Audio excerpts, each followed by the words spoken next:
everyone. My name is Connor Tuerff, and I'm here with Jim Tuerff, my grandfather, otherwise known as Papa. Papa, why don't you tell us what your role was when it came to founding JP2? Well, a little over 20 years ago, I was chairman of the Diocesan Finance Committee, and in that role, you sit next to the bishop at board meetings.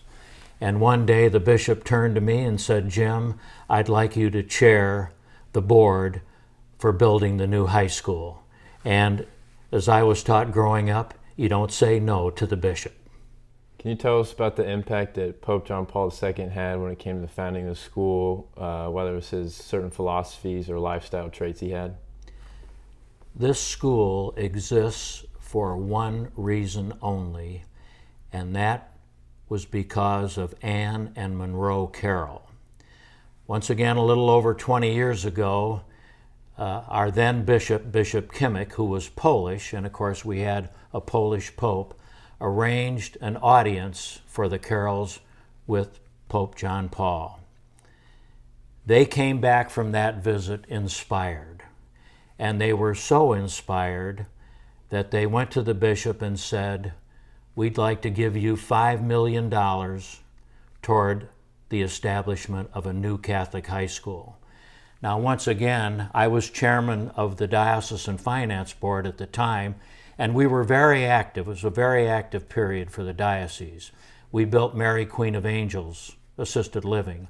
We authorized the building of St. Matthew's grade school. The bishop convinced St. Rose to reopen their school.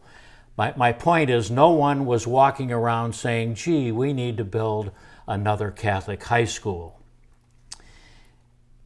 Their efforts really triggered it. Obviously, the bishop accepted their offer, and you must remember, as Catholics, we are a minority religion in this area. At the time, we represented 5% of the population, and quite frankly, Catholic schools were closing all over the country, let alone building another one.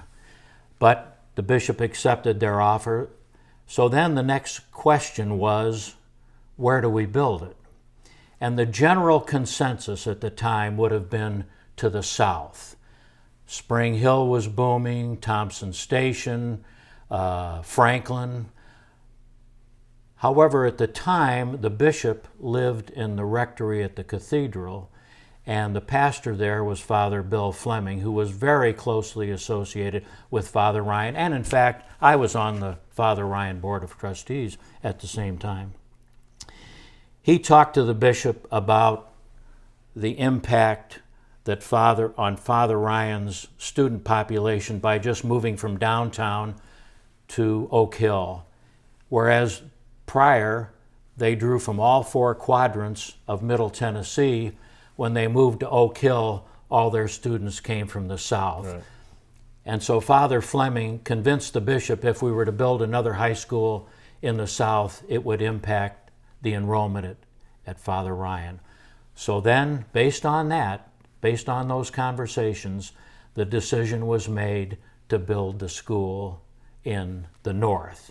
And with that came the decision to build the school in Hendersonville.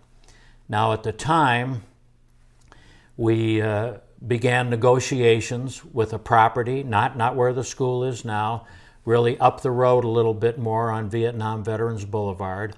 Those negotiations, to be kindly, broke down, so we moved on and ultimately moved to the site where we are today. And I think that was a breakthrough because it really ended up being the gateway to Hendersonville. So Papa, you spoke about the site selection of JP2. Can you expand on the construction and design that went into the whole process? Yes. First of all, once we had the site selected, we knew we had to get the buy-in from the neighbors. So Terry Hunter and others from the committee went around to all the neighbors and explained to them what we were planning, and they welcomed it. They said, "We're so happy you're building a school there. We were afraid you were going to put up apartments." So that went well. We then had to hire an architectural firm. We hired a firm known as EOA, that's actually Everton, Oglesby, and Askew, headed by Gary Askew. And they met with the committee, got all of the committee's thoughts and ideas about our culture. And then they came back with their plans. And as I recall, we actually met in the gym, the then gym at St. Henry's. And they spread the plans all out on a big table. And of course, all of us on the committee were just, boy, we were anxious to get our hands on that design because we were going to put our imprint on it. They laid it out, and there was silence. Everybody was speechless at what they saw, because what they had done was they had taken the design of the Bernini Piazza at St. Peter's Square in Rome and designed the school around that. It was perfect. And one of the inputs we had from Father Ryan is make sure you put it all under one roof. And as you know, Father Ryan has separate buildings. Right. JP2 has separate buildings. Can't hardly tell it, but it's all connected with this colonnade from the Bernini Piazza. So it was just great. The only change that was made was the bishop asked that the chapel, that the building be just tilted a little bit more to face Vietnam Veterans Boulevard, and that a very tall cross be put on top, so that would be the first thing that people entering Hendersonville would see. So as a new Catholic school in the area, what were some of the main goals and visions y'all had for the school? In the early stages of the committee, we had a very collaborative effort. We had representatives from the Dominican campus, Sister John Mary. We had faculty members from Father Ryan. We had the president of MTSU. We had a number of clergy, then Father Chobe, who ultimately became bishop, Father Kibbe, Father Bevington, and that through that effort came the idea that we knew, in addition to building a building, we had to build a culture. So a good bit of work went into what kind of culture it would be, and certainly the goal of the school would be a college preparatory school. And out of those efforts came a wonderful, and we started with a blank sheet of paper, literally, and came a wonderful program which our original headmaster, Hans Bruckmann, picked up, and he hired a faculty to fill that culture and to create it, and it made the school, to me, what it is today. So what can you tell us about the inspiration for the school's colors, mascot, design, and all that stuff? Well, while the school was being constructed, we actually established a modular office building at the site so that we could, as a board, monitor the construction, but also, at the same time, many of the major decisions were made in that modular building. I thought we should have left it there as a symbol, because we had been meeting down at the Diocesan Center on 21st Avenue, but it was better to move out on site, and also we were able then to attract board members who lived in the area. And one of a particularly crucial addition was Bill Purrier, who was instrumental in helping with the financing and many other decisions. But certainly a decision that was made in that modular building was the mascot and the school colors, and those decisions were made solely by Bishop Kimmick. So obviously building an entirely new school is a long process. At what point did you realize y'all had made the right decision?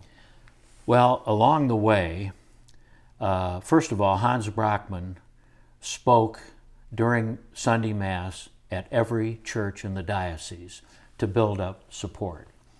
In addition, small open houses were held throughout the construction process, but not a lot of people could be involved in that out of safety. But once it was built, we had an open house for the entire community. And my wife and I, and she, of course, was heavily involved in this too, by virtue of the fact that I'd been meeting almost weekly for 2 years on this project. We drove up from Nashville, and we drove down the driveway, and we saw people just flocking, just crowds just jamming it. If you build it, they will come. And we built it, and they came. So Papa, how does it feel to know that your family now works and learns at the school you were so heavily involved in the creation of? Well, it's absolutely a source of great pride. I think it's wonderful, and in addition to the fact that my grandson is sitting across from me asking me these questions, I'm so proud of his involvement in the school. And quite frankly, I think one of the happiest days of my life was when I learned that our daughter-in-law, Janie Tuerff, was also going to be teaching there. I just think it's wonderful. I'm so happy she's there. Obviously, I'm happy that Connor is there. And it's been very fulfilling. And the great thing is, it keeps us plugged in to JP2. Right. 20 years later, we're still attached. Papa, what do you think makes Pope such a special place? Well, I think you have to point to the leadership and the faculty. We have had 3 wonderful headmasters, Hans Brockman, Faustin Weber, and now Mike Deely. They all have done a tremendous job. They've been able to attract and retain top-notch faculty, and that's what really makes it a special place and a shining city on a hill.